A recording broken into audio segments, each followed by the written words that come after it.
read that 1,000 times until it sinks into my old brain here.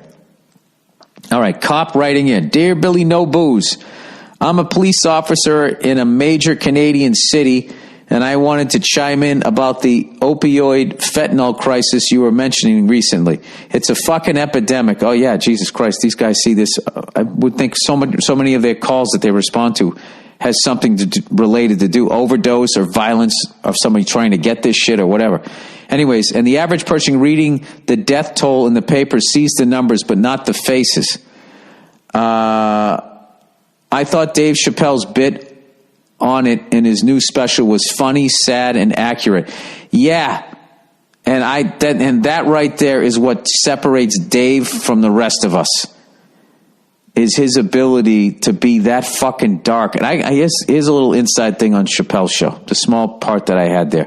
When I saw the first cut of the Law and Order sketch, in the end, when the white dude's in prison trying not to get raped, and then Dave's character is on the golf course, the way him and Neil first put that fucking thing together, it was so fucking dark. Like, it actually made me feel like, wow, like what the fuck.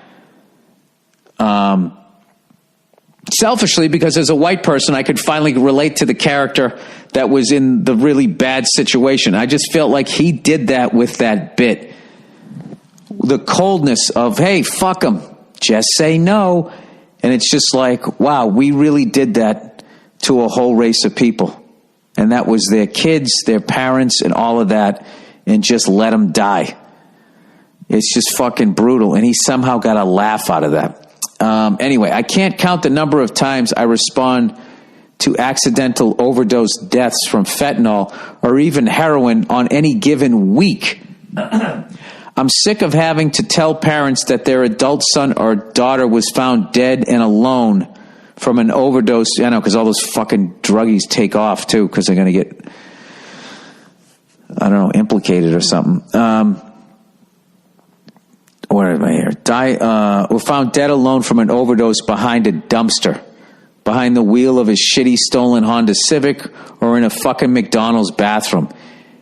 It also ruins little Timmy's goddamn Happy Meal experience when they go to use the bathroom and find this. Jesus Christ.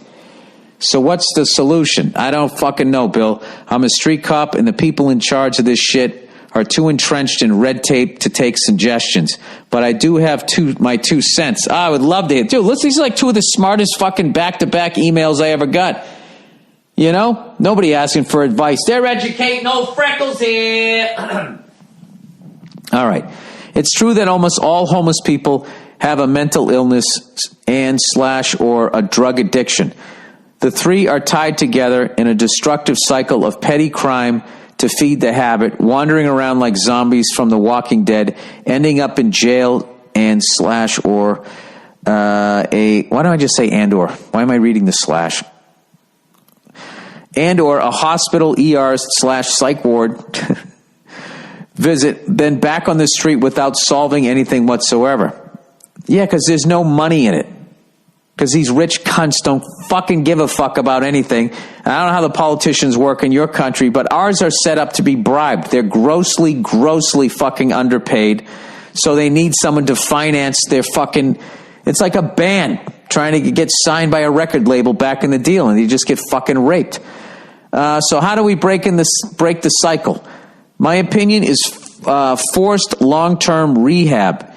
It sucks to say, but there are plenty of resources out there for addicts/homeless people to get better, but most would rather not go through the trouble once they are strongly addicted. They need to be taken out of the general population for their own and others' safety, and the addiction/mental illness combination can lead to unpredictable behavior and violence. Doesn't all of this make sense? If we got money for all this other shit, why don't we do this? The facilities themselves, and you know what? Someone would figure out how not to give them their right fucking treatment and make money off of these fucking people. The facilities themselves need heavy independent civilian oversight, and those being held should have regular assessment to determine whether they can actually hold a job or take care of themselves, or whether they're too fucked from years of drug abuse and trauma. If they go, they should have regular check-ins. If not, try to give purpose and meaning to their lives, and continue to have regular assessments. At the same time, legalize all drugs.